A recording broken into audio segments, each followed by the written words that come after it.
With the 24th century fast approaching, Starfleet Command began looking to the future of their starship designs, in an effort to mark the turn of the century with starship classes that could lead the organization into a new era of galactic exploration.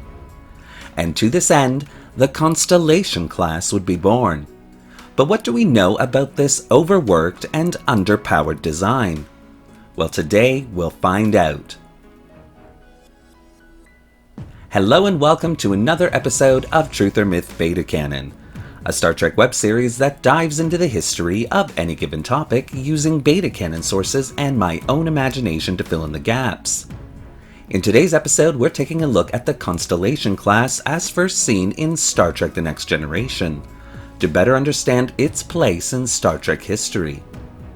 This is a special video for me personally, as this was one of the first 3D models I ever completely reskinned to appear more realistic and at 4K resolution, as the original model simply wasn't cutting it. Also, I've never seen such a messy beta canon history in my long career of making these videos, so I've taken what I felt are the most logical parts of beta canon from all these disparately different sources to create a cogent narrative for you all.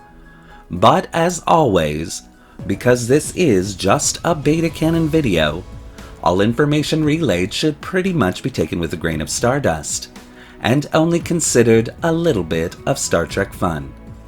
And so, with all that out of the way, let's begin. Starfleet's starship designers have always had a seeming obsession with 4 nacelle designed starships, and it's easy to understand why. Logically, a 4 nacelle design should be far faster than any 2 nacelle design, as 4 nacelles would allow for a tighter, more focused warp field to be generated. Add to that the safety aspect, which meant that if one or more of the nacelles were damaged, that the starship could actually continue to travel at a relatively fast speed. And because of these factors, it's no surprise that their obsession would be indulged by Starfleet Command. Unfortunately, the reality of 4 nacelle designs was far more complex.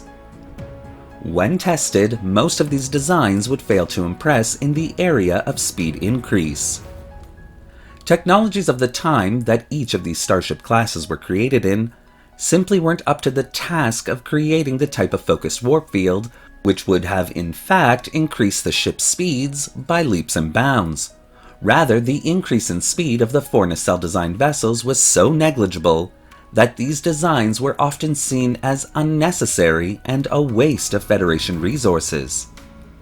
But with the leap in technological development experienced at the end of the 2260s, Starfleet's starship design engineers were once again inspired to take a look at a 4 nacelle design, in an attempt to make a starship class that could finally deliver on all the promises made on the previous quad nacelle designs. The Gemini class, launched in 2246, had been Starfleet's most successful attempt at such a design. And in 2264, Starfleet Command would give its core of starship designers the go-ahead to create yet another 4 nacelle design, under the project heading of Constellation. Though 5 of the starship class were almost completed, with shakedown cruises scheduled to begin shortly, Starfleet Command would abruptly cancel the trial runs and put any further construction on this class on hold, transferring all 5 starships to their decommission yard. When the Constitution class refit design was a complete success, Starfleet then began to reimagine and create new starship classes based on that successful design. And with the pressure to create an entirely updated fleet of starships, Starfleet's core of starship design engineers would pull the old Constellation class starships out of the decommission yard, completely refit and revamp the design, and the Constellation class would be born.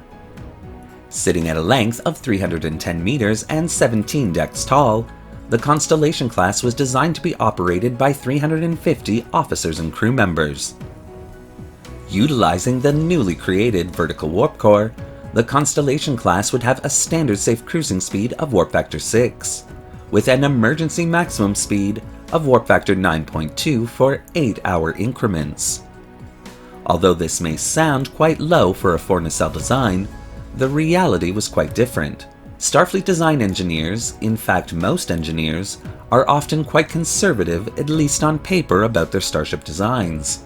Though quoted as having a standard safe cruising speed of warp factor 6, the truth was the Constellation Class was easily able to achieve and maintain a warp factor of 8.3, without any concern for safety or maintenance needs, making it one of the fastest starship designs Starfleet had at the time. Because of the intended mission profile of the Constellation Class, to explore the unknown areas at the frontiers of Federation space, these vessels would be armed to the teeth. 6 Type 8 dual-phaser emitter banks would provide primary offensive protection for the class, while an additional 6 photon torpedo launchers, 4 forward and 2 aft, would round out this vessel's weaponry arsenal. Like her Constitution-class refit big sister, the Constellation-class's shields would be among the most powerful within the fleet. And like her Miranda-class cousin, the Constellation-class would utilize deflector emitters along its hull rather than a single deflector dish common in most designs of the time. Another defining feature of the class was its perceived number of shuttle bays. Due to the amount of shuttle doors along the rim of the saucer section, most citizens throughout the Federation assumed that this class of starship was a carrier type of vessel. But this could not be further from the truth. The Constellation class actually had one primary shuttle bay, located at the front of its primary hull. The other sections with bay doors were actually specially designed multifunctional areas.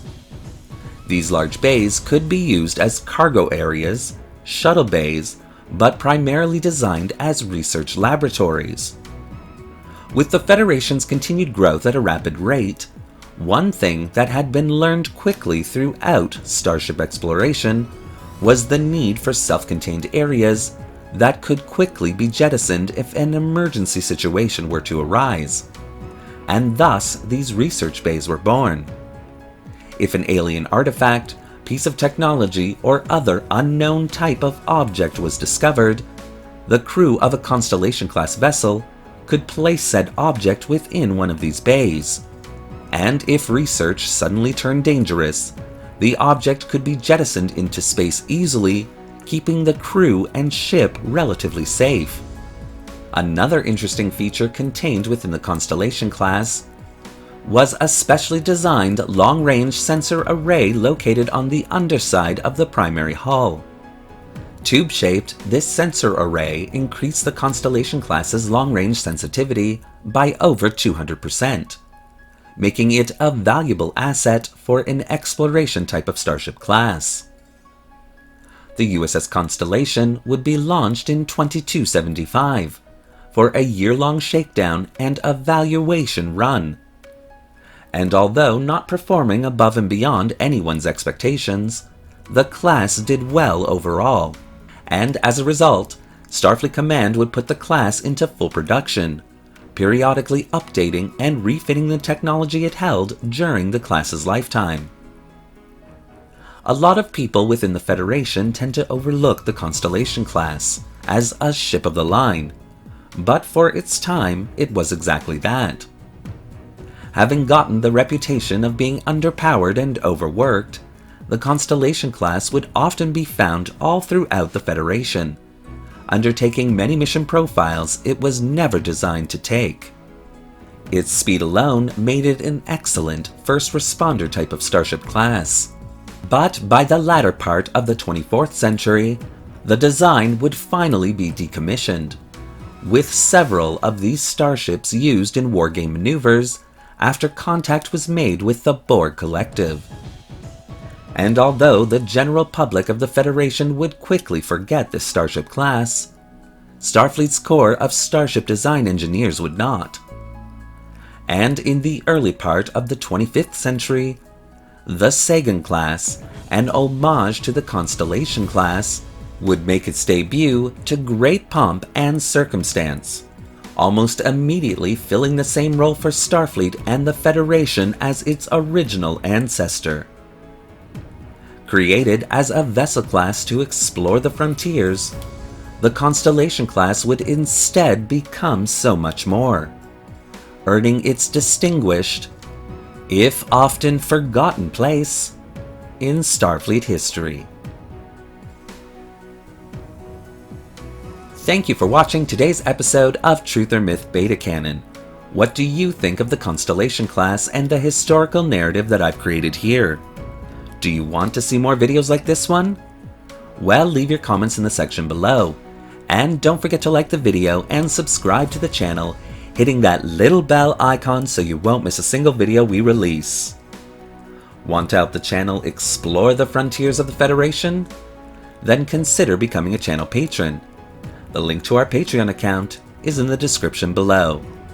Thanks again for watching. Live long and prosper.